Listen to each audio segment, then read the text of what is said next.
process to get inputs and dialogue and thoughts from a wide variety of constituents. And certainly this is kind of another step on that road.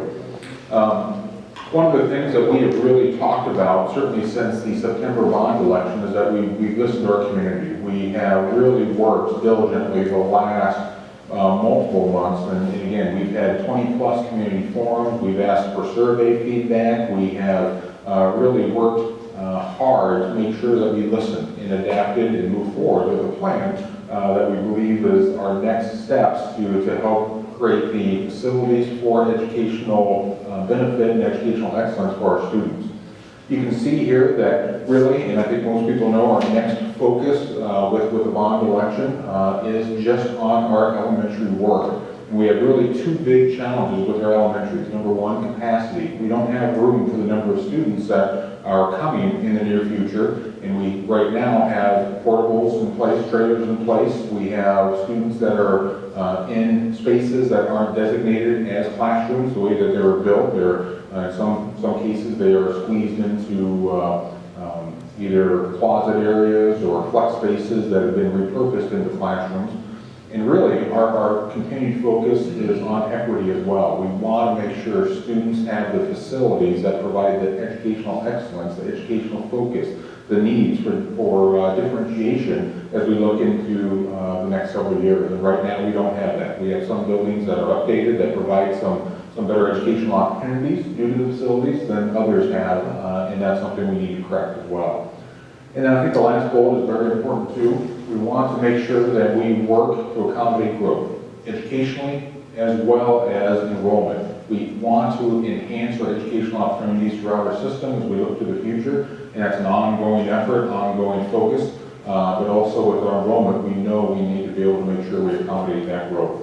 A couple slides that I think a lot of people have seen. This is just our projected elementary enrollment. So you can see we're going to increase in elementary enrollment projected. RSP is the company that does this out of Kansas City, and they work with a lot of growing districts. Waukee and Ankeny and Iowa City and Johnston, and they have projected enrollments for us for several years now, going back to 2008, I believe. And they are very, very accurate to projections based on a very scientific model with number of households, number of individuals per household, number of students. They go and drill down and work with the developers in the city and GIS information, and show that we are projected to grow as we look to the future. But then you look in arrears too, in hindsight, and this is our enrollment growth over the last 10 years. We've grown by about 800 students the last 10 years, coupled with the projection that we're going to grow between another 900 to 1,000 students in the next 10 years. People certainly understand the benefit of Cedar Falls, want to live in the community with the amenities that we have here, as well as the educational system. So we know that that's going to continue to grow as we look into the future, which is very exciting. So this bond, and part of the purpose here tonight is to look at one of the major components of this bond, which is a new elementary, and we'll have that presentation here in a bit to get feedback and input from individuals, but also to just talk about the overall bond. What we have in place is 3 different components of this bond, all focused on our elementary. Number one, North Cedar, to be able to remodel and add on to North Cedar, to be able to add in the spaces necessary to help educate students in the right ways in this day and age. Remodel and update Orchard Hill and add on to Orchard Hill. Orchard Hill currently has 6 portables, and we know that those trailers aren't the educational value or the benefit for students as we hope to have at our facilities and know that needs to be expanded. Within this option, Orchard Hill will be increased in capacity about 100 students. To make sure 125 students, to make sure that we can handle that area of growth in our community. And finally, a new elementary. And what you can see here is the cost breakdown of those, and truly, this is all-inclusive. And we have on our website, and that's bond.cfschools.org, just a wealth of detailed information on this. Because one of the things that we know last time, people said, we want more clarity of detail, we want more information about the detail. So we have detailed specifically what those costs are associated with, but they do include the building costs and the construction costs, They do include the site improvements and the development of roads and parking lots and adding utilities to those sites, especially in the elementary site. Furniture at the buildings, the equipment at the buildings, the technology infrastructure, and those fixtures that we know are so important in this day and age for educational benefit. So they are all-inclusive numbers, and again, you can break those down on our website if you look at those much more thoroughly. So what we are doing is we know that the total right now estimate for these costs is about $38 million. We're going to use some of our 1 cent reserves, and we have a little bit short of $4 million in reserves right now, undesignated sales tax dollars, and we're going to use $3 million of that, which would bring the bond to $35 million to bring those elementaries up to date and to add the new elementary to our capacity, knowing we don't have enough seats for the students that will be in our buildings in the very near future. So the tax impact, and I want to roll forward real quick to another slide. Also on our website, the bond.cfschools.org, you will find a tax calculator, and it links to the Blackhawk County webpage, and that allows you to search your address to find out exactly what is your assessed valuation of your home.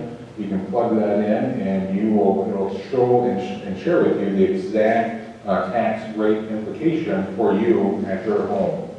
But what we have done is really to kind of break this down based on property valuations of $100,000 all the way to $300,000. We do know that the average assessed valuation of a home in Cedar Falls is about $160,000 to $165,000. You can see that the assessed valuation of a $100,000 property would be about $75 a year, $75.07. For a $300,000 home, this tax increase for that type of an assessed home would be $225.22, with the different ranges in there as well. The assessed property valuation is not the, as most people are well aware, is not the appraised value of your home, it's the assessed value for taxing purposes, and then there's a rollback factor as well to be able to come up with that tax rate of $1.38. So again, the tax calculator is there. It's a great opportunity for people to see and to be able to go and see exactly what the impact will be for each individual homeowner. And then finally, as I wrap up this welcome, is that communication piece. Also on the website, we have a lot of frequently asked questions. We have different video clips, and here's just a screenshot of a frequently asked video or a frequently asked question video clip that talks about how does the physical environment affect staff and collaboration? What are the benefits of having spaces that allow us to be able to work with small groups of students, to help them accelerate, to help them maybe if they need some remediation or help? What does that mean when we look at the next work that we do in the educational realm? What we have done, again, and what we've heard is people want more information. They want clarity of information and detailed information, which we want to provide. We have, and what we've started to work on is there will be a lot more, as there already has been, postcards and information going out to people at their homes, because we want people to have that in their hands to be able to see what we're providing, what we're talking about, what the details of the plan mean. The website has quite a bit of information and almost sometimes drills down very, very deeply into information, which we want, because some people say we want to get down really deep into the finite pieces of this, which we understand and appreciate. We will hold additional forums. We have the detailed plans, which we'll go over a little bit more tonight at a higher level. And then we have those specific cost estimates, because we want people to know, understand, and be comfortable with what we're asking and what this investment will mean for us educationally and for us as a school district and community as we look to the future. So again, thank you for being here. I should introduce myself, and I didn't. Andy Patsy, I'm the superintendent, and I apologize, I should have done that earlier. Can I answer any questions before we get started and turn it over to James from Building there?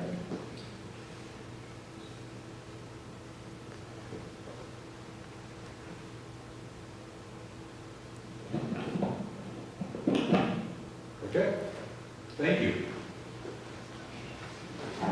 Great, thank you.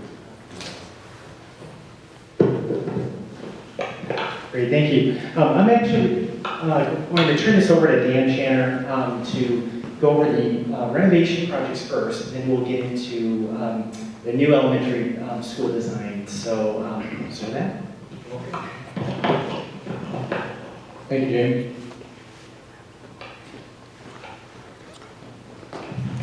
Okay, so here we have North Cedar Elementary. What am I doing wrong? Oh, there it is.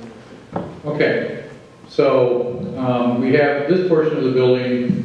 We've already remodeled. These 6 classrooms right here are being remodeled this coming summer. Essentially, this is a multi-phase project where we're going to save the existing multi-purpose room, tear down everything in this area, save these areas, remodel, and everything in green is new construction. So, creating a new bus lane here, new playgrounds, potential for a safe room underneath this area right here. Relocate the media center from this area to this area. And we're thinking this works out really pretty well. So next. Okay. Here we're looking at an elevation of the proposed structure from the northwest. So using various materials throughout the process. Oops. Okay, here. Okay. Orchard Hill, again, existing building right through here. Green is all new construction. Orange is all remodeling. Media Center, the existing gymnasium, we're intending to become the new relocated media center and turn the existing media center into an art room, since we have a lot more natural light, north light in that area. So new parking, fire lane, new bus lane drop off, pretty simple, straightforward plan. Another view, a view looking from the northwest side of the property. Okay. Okay, James? Okay.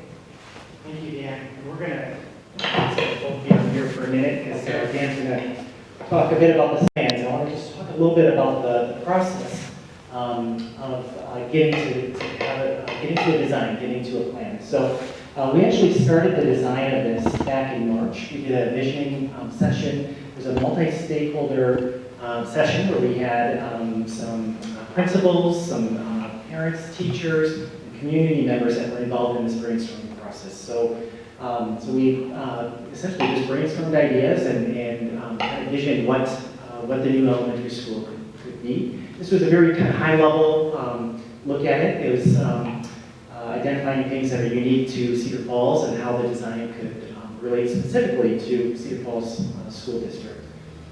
We also had another session at the last town hall meeting, so about a month ago, where we talked about design patterns. And so we shared essentially best practices or trends that we're seeing in education all throughout the country and even throughout the world. And the community had a chance to discuss some of those design patterns. And they had an activity where they brainstormed and came up with ideas or things that they thought that would fit the community here. So some of the things I just wanted to highlight on, and you'll see some of these elements in the design tonight. So open and flexible spaces for multiple learning modalities. So the group talked a lot about how learning is much different. There's a lot more activities that are happening in the classroom today. So a lot of things are happening, and so having more flexible spaces and some open spaces to allow for those different activities to happen is very important. Having cave spaces for individual reflection and thinking. So it can't always be collaborative. Sometimes you need to just be able to kind of be one with your thoughts and be able to think. So having those kind of breakout spaces or those cave spaces where you can think and reflect are very important. Teacher collaboration spaces to support the PLCs or the professional learning communities. And that is something that the district has done an amazing job with the PLCs. And I believe you just received an award to state, or it was a national award. And yes, model district PLC, correct. Great. And so having spaces that really support that are very important. We heard a lot of that from teachers, that they weekly are collaborating, that they're meeting together as a team and having the space where they can go to collaborate, where they can leave things up and plan together are really important. So having those spaces that support those. Indoor-outdoor connections and outdoor learning spaces. So thinking about the outdoors as a opportunity, as a learning space. Small group and one-to-one spaces, so having opportunities for multi-group sizes. Having ample technology throughout. Natural light was really important. And as I walked into this space tonight, I was amazed at how much natural light is in this room. And we don't even have any electric lights on. It's such a great space to be in. It really has an impact on the quality of space. Having specialized spaces for science, art, and invention. So the idea is that you have these spaces that aren't subject focused, but more interdisciplinary, so it connects things together. So science and art and spaces where kids can be creative are very important. No wasted spaces. So every space is a learning space. So some of the design patterns we talked about were how you can be very efficient with the design of the building, so that way every space in the building can be a learning space. And I'll show you on the new design how we accomplish that. And then design for modern learning styles. So we know education has changed. There's a lot that's different today than there was 20 years ago. So we want to make sure that it's designed for modern learning styles that are in the schools today. And also that's a little bit future focused, so that way we're planning it's flexible enough to anticipate the changes in the future. So with that, we're going to talk first about the site, and I'm going to have Dan talk about that.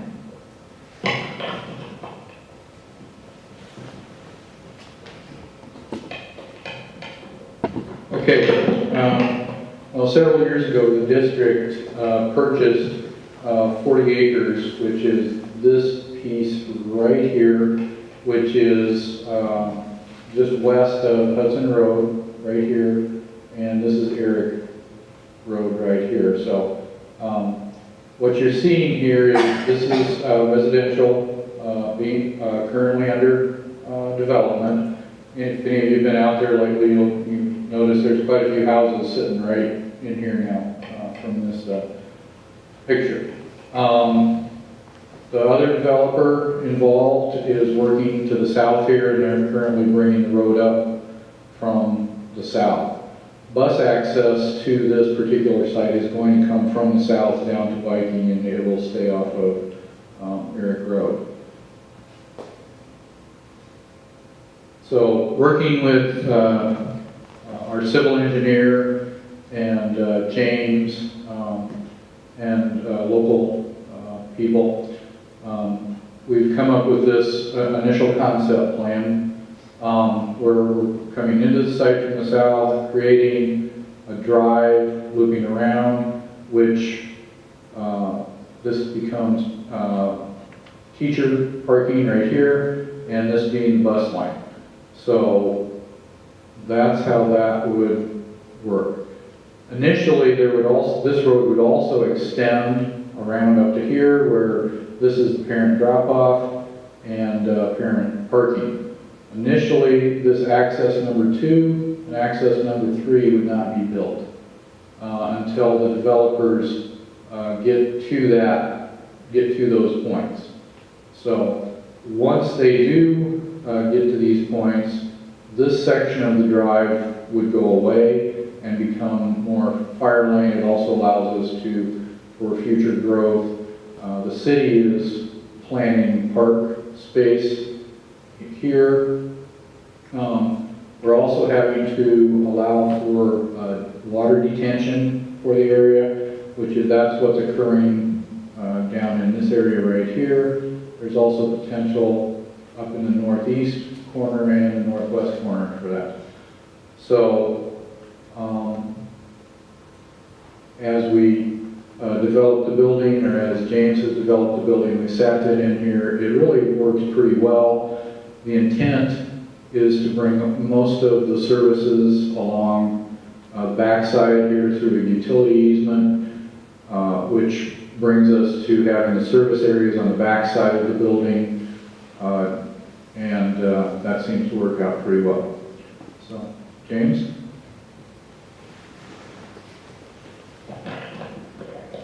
Great, thanks, Dan. I guess I'll stand over here so I'm not blocking a view here. So as I get into the plan, I'm going to go through where we're at with the design. And so we are at what's called Schematic Design, and really it's at concept level. And so it shows kind of what the vision of what the project could be. There still has to be a lot of development that will happen. And actually, this is really the initial presentation to the community. We've actually been working very hard on getting this together for tonight. And so this is the first that this is really being shown. And we want to hear feedback from you tonight. So we do have a table activity that we'd like to do. And I know it's a small group tonight, but I think maybe we could do it as one group together where we can gather a little bit of feedback on this plan. And so my point is that things will evolve as we move forward with this. But we do have a schematic design where we understand the building enough. We have a plan that we think works well, and that will allow us, it basically allows us to confirm the budget. And the budget for what's in the bond to be able to fund this, we know that this works, that it fits the site and that it does work. So it does confirm that for us. So this is just a mass model of kind of the layout of the building. It's basically a one-story building. And we felt, we did look at some options of going one-story versus two-story. This site is large enough that it can accommodate a one-story building. There's really ample room around the site.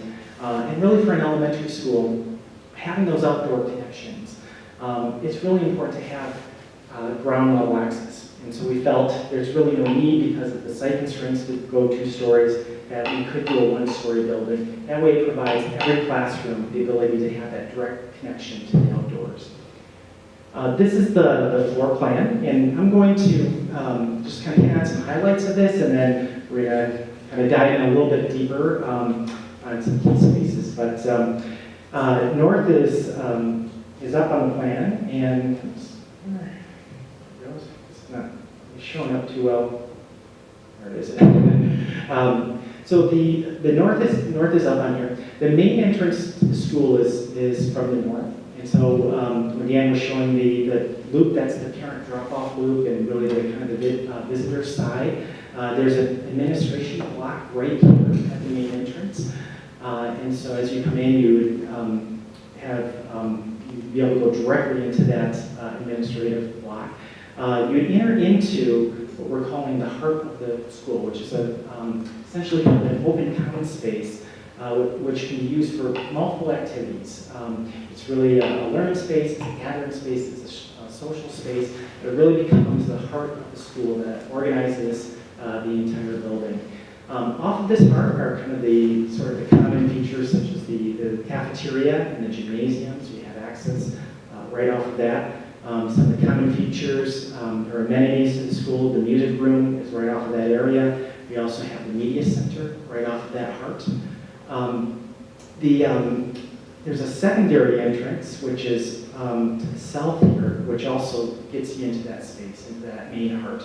And so that would be from the entrance that students taking the bus would be able to come into the building off of that south entrance there. So really the point is that both of these entrances bring you into the same space, into that central heart, which is the main organizing feature.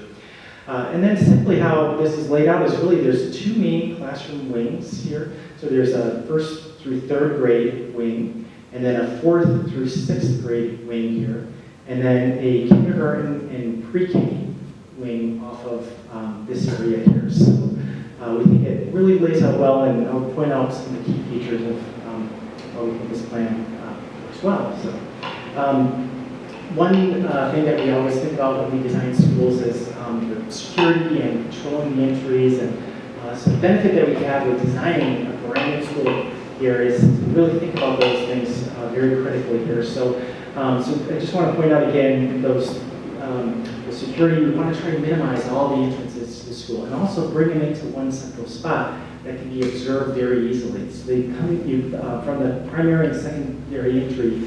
You come into that heart space. The admin is right off of that area, so you really have that sort of the eyes on the street there. You can have direct visibility of that area. The other thing that we're doing is these wings that go off to the classroom areas. We have control points that we can completely lock off those wings. And so it's a good feature to have from a security standpoint, but also if you wanted to use these central features such as the cafe and the gym, you don't want people wandering to the rest of the building, you can essentially lock off those areas. So all those learning spaces can be locked off there, each wing there, and also the PK kindergarten wing can be locked off as well.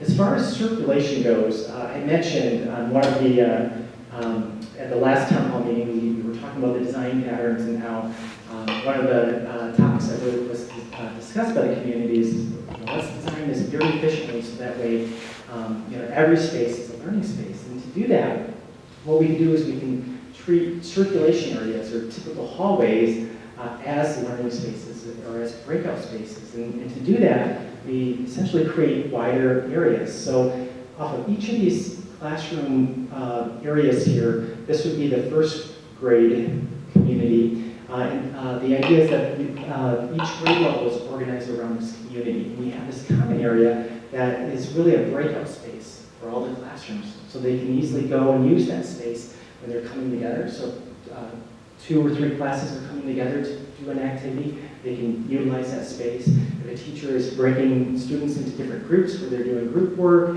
the students can utilize that space. So really what it becomes is it's a circulation space to get to those classrooms, but because it's a little bit wider, open space, central area, it becomes a great learning space as well. So we can capture that, and it makes the building very efficient in doing so. And so we did this little study to kind of understand truly what are the circulation areas and what are the flex spaces or these common areas that can be utilized as learning spaces.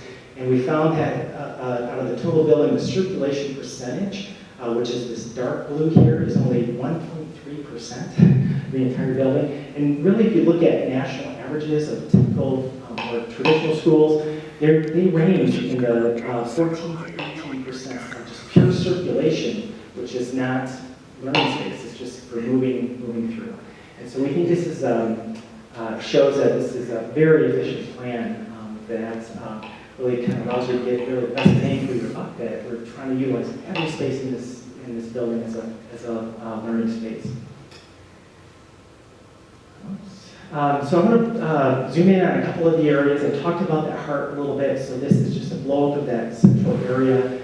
These are just some reference images that we use at this stage. We haven't really designed all of the detail yet. We're still in design development and construction drawings and all of these phases that we need to go through yet to get into that detail.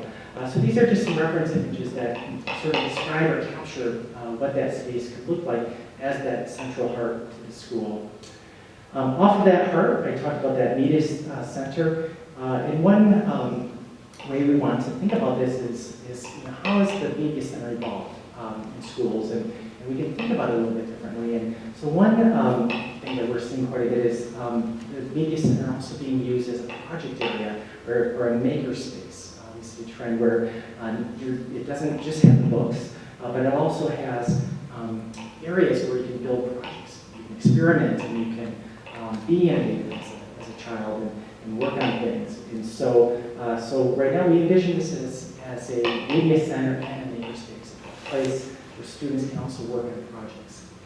And so here's some images of, just some reference images of what that can look like. So again, it still has books, it's still, that media center, but also it has work tables and kind of little niches and little areas where students can work on these projects and can build things and make things. So it's really starting to connect project-based learning to that media center. The one really nice feature that I think really takes advantage of the plan of how you have these 2 main classroom wings here is it creates this area between that we really think is a great opportunity for outdoor exploration. And the idea here is that this outdoor space can be accessed from all of the classroom areas, and it can become an extension, essentially, of the classroom. It becomes this outdoor learning space. And this was something that we heard from the last town hall meeting, that having that indoor-outdoor connection and thinking of the outdoors as a learning space was very important and desired. And so we see this just naturally how the plan lays out there, this creates this nice courtyard area that can be used as that outdoor exploration. So we see this not as where the playground would be, it really would be more of an active learning space, more for exploration. We also can play off of the fact that Cedar Falls is a blue zone community, and that being active in movement is very important. So having, giving the students a chance to be able to get outdoors and to move around is very important to that. These are just some reference images of what that could look like, and it could just be some simple structures and things that create these little shaded areas. And you can see how we can create very easily some breakout for outdoor learning spaces. The next feature is the idea of a learning community, and I talked about that just briefly a little bit, that each grade level would be organized around this common area. Really what that does is it brings them together as a community, as a learning community. And so being organized around that commons allows them to come together. So you can see just some reference images of that, sort of that common space that can be used as a breakout area or an extension of the classroom. So I'm going to go into the plan here a bit, and this is a blow-up of one of the sort of the grade level areas. And so essentially, as you come into this space, you have this open common space that can have some furniture in it that is used as a learning space. And then all of the classrooms are organized around that area. So you have 2 learning studios here, and also another third learning studio that we're calling the Da Vinci Studio. The idea behind the Da Vinci Studio is that it's a project area that essentially would have hard surface floors and access to water, so that way students can work on projects in this classroom. So each of these grade level areas would have one classroom that would be set up for doing project work. Thinking ahead, where we need to think about growth and expansion of the schools. So right now, this is designed around or when it would be built, it would be a 3-section school, so having 3 classrooms per grade level. But we planned into this a way that this could be expanded and turned into a 4-section elementary. So you can simply add a classroom into this area and make this into a 4-section, and they still share the same commons area. And I'll go back to the overall plan and show how that works from an overall plan standpoint. But each learning community could add another classroom if population continued to expand. This is a rendering or just an image of what that could look like, what that space could look like. And again, as I said, we're at that schematic level, so this is really just kind of a vision at this point. We need to really kind of work through to get into a little bit more of the detail of what it would actually be. But this is that central common space, and you can see the classrooms up here, and then this is that Da Vinci studio. So they all have access to that central commons area. Just another view of that space. The PLC Workroom is another feature off of that learning community. And the idea for this is to create an actual space, an actual workroom for the PLC team, professional learning communities, to work together, and they can plan together.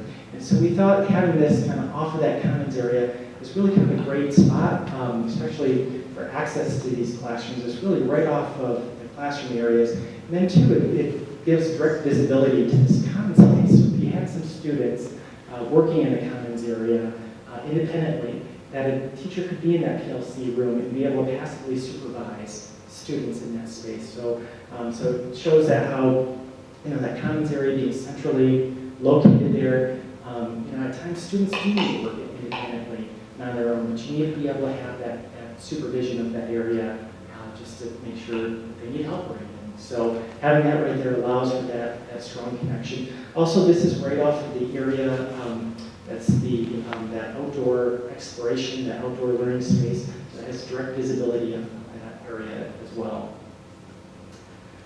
This is a plan of the PK and kindergarten community, and so this has really kind of similar ideas. Rather than the corridors that are linking together these classrooms, there's a common space that links brings together these areas so they can share that central space.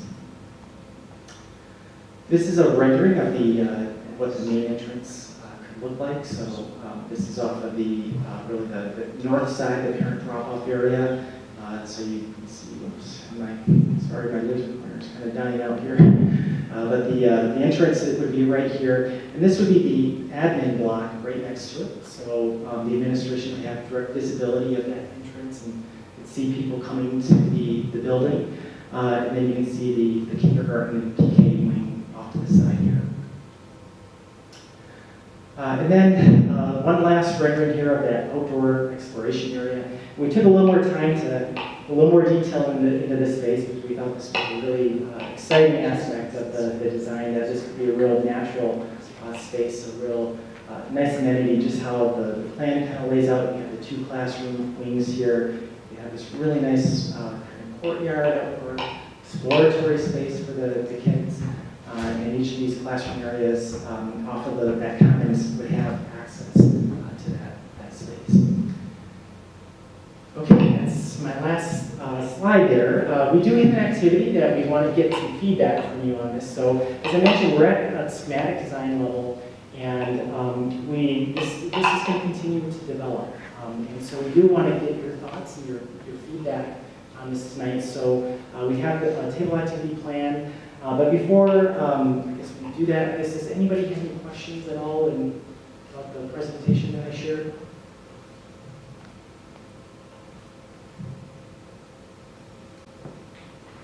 Okay, well, let's dive into this activity, and maybe some of your questions will be answered. It's going to be an opportunity to give feedback to us, and then we'll have a share out at the end.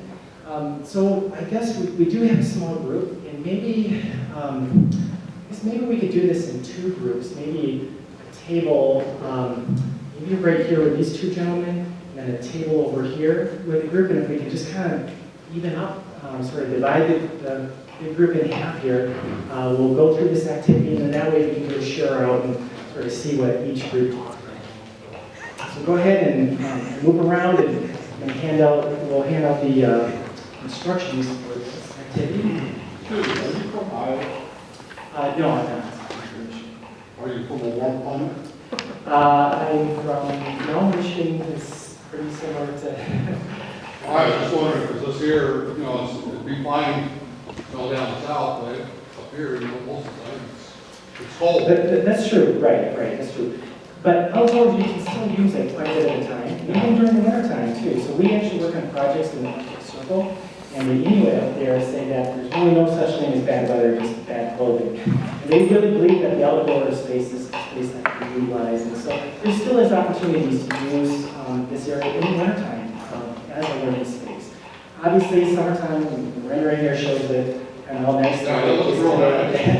It's today. But even in wintertime, there could be some science experiments of how ice forms and a lot of opportunities. And just having that visual connection to that space is a real amenity, real opportunity. One question that came in that they might be interested in. It's locked. Yeah, they were right off of the first area. There was an art or a music space, dedicated music space. And I'm going to flip back to the plan, and we'll leave the plan up as you go through your table activity. And I'll be happy to come around too as you have questions. The art space, we actually feel that the art could be distributed in the learning community. So we have that Da Vinci studio. So there's really like 6 classrooms that could be great spaces for art. So there's a lot of opportunities there. We also see too that the common areas are great spaces for that to happen. So we see that there's really a lot of places for that to happen here. So in between the 2 wings is the learning space, outdoor learning space. Where are you envisioning playground? Yep, playground areas.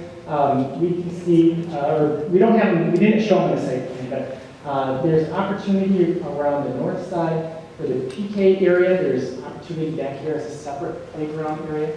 So we see that separate from that. We really don't see this. We see this more as that learning space because if kids are learning in here in groups out to recess, we don't have that distraction. That'd be in a different location. Okay, so the activity here, basically just follow the instructions here. You're going to have one person be the scribe to take notes, and have one person be the timekeeper. You basically have 20 minutes to go through the two main discussion points here. And then there's guiding questions for each of the discussion points that will help kind of guide your discussion here. And so just really capture everything that your group talked about, and then we'll have a report out, and then we can have further discussion at the end. So go ahead.